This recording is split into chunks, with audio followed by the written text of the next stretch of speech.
उस युग में जब सूर्यों का प्रकाश भी नहीं जन्मा था, यह ब्रह्मांड एक शांत कैनवस की तरह था। वहां केवल दो थे, ब्रह्मा, जिन्होंने आकारों का स्वप्न देखा, और विष्णु, जिन्होंने जीवन की डोर थामी। लेकिन दिव्यता के बीच भी एक परछाई पनपने लगी, अहंकार की परछाई। हम उन्हें देख सकते हैं, उस आदिम निहारिका के बैंगनी धुंध के बीच खड़े हुए। उनकी आवाजें अब सृजन की मधुर गूंज नहीं, बल्कि अहंकार की गर्जना बन चुकी हैं। ब्रह्मा स्वयं को सर्वश्रेष्ठ होने का सिंहासन चाहते हैं। विष्णु का तर्क है कि यह जगत उन्हीं के कंधों पर टिका है। तनाव इतना गहरा है कि वह शून्य के अस्तित्व को भी चीर रहा है। दोनों ने अपने प्रलयंकारी अस्त्र उठा लिए हैं। पहला युद्ध शुरू होने को है, जो शायद सब कुछ बनने से पहले ही खत्म कर देगा। परंतु इस ब्रह्मांड की अपनी एक धड़कन है। प्रहार के ठीक उस क्षण में अंधकार केवल टूटता नहीं, वह ओझल हो जाता है। उन दोनों के बीच पिघले हुए सोने सा चमकता एक अग्निस्तंभ प्रकट होता है। ये ज्योतिर्लिंग है। यह एक ऐसा स्तंभ है जो अंतरिक्ष के नियमों को चुनौती देता है, देवताओं की दृष्टि से भी कहीं अधिक ऊंचा और गहरा। देखिए कैसे उनके अस्त्र गिर जाते हैं। उस सन्नाटे को महसूस कीजिए। पहली बार सृजनकर्ता और संरक्षक स्वयं को तुच्छ अनुभव कर रहे हैं। वे एक चुनौती पर सहमत होते हैं, इस असंभव प्रकाश के आदि और अंत को खोजना। यह जीत की नहीं, बल्कि स्वयं के अस्तित्व के सत्य की खोज है। उनके द्वारा चुने गए मार्ग उनकी आत्मा के दर्पण हैं।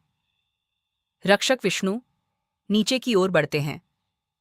वे एक शक्तिशाली नीले धूसर वाराह का रूप धरते हैं और पाताल की पथरीली दम घोंटू गहराइयों में उतर जाते हैं। वे आदिम चट्टानों को चीरते हुए नीचे ढसते जाते हैं, पर वह स्वर्ण स्तंभ उनके साथ साथ अनंत तक चला जाता है। वहीं ऊंचाइयों में ब्रह्मा स्वर्ण हंस बनकर पंख फैलाते हैं। वे आकाश गंगाओं और दिव्य महलों को पीछे छोड़ते हुए उस शिखर की तलाश में उड़ते हैं जो कभी आता ही नहीं। लेकिन जैसे ही उनकी शक्ति क्षीण होने लगती है, उन्हें नीचे गिरता हुआ एक केतकी का फूल मिलता है। यहीं सृजन के देवता एक घातक चुनाव करते हैं। वे एक झूठ के लिए गवाह चुनते हैं और उस पुष्प को उस शिखर के बारे में झूठ बोलने के लिए मना लेते हैं जिसे उन्होंने कभी छुआ ही नहीं था। वे सत्य के साथ नहीं, बल्कि छल की ट्रॉफी के साथ वापस लौटते हैं। वे पुनः केंद्र पर मिलते हैं, जहां वह स्तंभ अब एक न्यायपूर्ण और तीक्ष्ण श्वेत प्रकाश से कांप रहा है। विष्णु नतमस्तक खड़े हैं। उनकी विनम्रता उनकी हार की गरिमा है। वे स्वीकार करते हैं कि अनंत को जीता नहीं जा सकता। लेकिन ब्रह्मा उस फूल को ऊपर उठाकर अपनी विजय का दावा करते हैं। तभी वह स्तंभ केवल दरकता नहीं, बल्कि खिल उठता है। उस अग्नि के हृदय से भगवान शिव प्रकट होते हैं। उनकी आंखें सूर्यों के समान दीप्त हैं। उनकी उपस्थिति वह गुरुत्वाकर्षण है जिसने तारों को थाम रखा है। उनकी आवाज ब्रह्मांड की गूंज है। विष्णु की ओर वे करुणा से देखते हैं, क्योंकि ईमानदारी में ही विष्णु ने दिव्यता को पा लिया था। लेकिन ब्रह्मा की ओर उनकी दृष्टि शीतल और कठोर है। झूठ का पर्दाफाश होता है। केतकी के फूल को निर्वासित किया जाता है और ब्रह्मा के मंदिरों का अधिकार छीन लिया जाता है। अहंकार का न्याय हो चुका है। अग्नि अब शांत होने लगी है और उस चिकने काले पत्थर का रूप ले रही है जिसे आज हम शिवलिंग के रूप में पूजते हैं।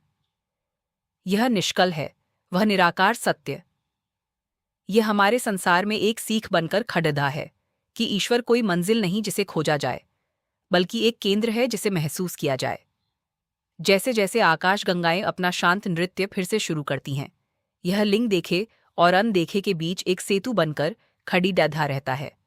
हमें याद दिलाता है कि हम तारों को गिनना छोड़ दें और अपने भीतर के उस प्रकाश को महसूस करें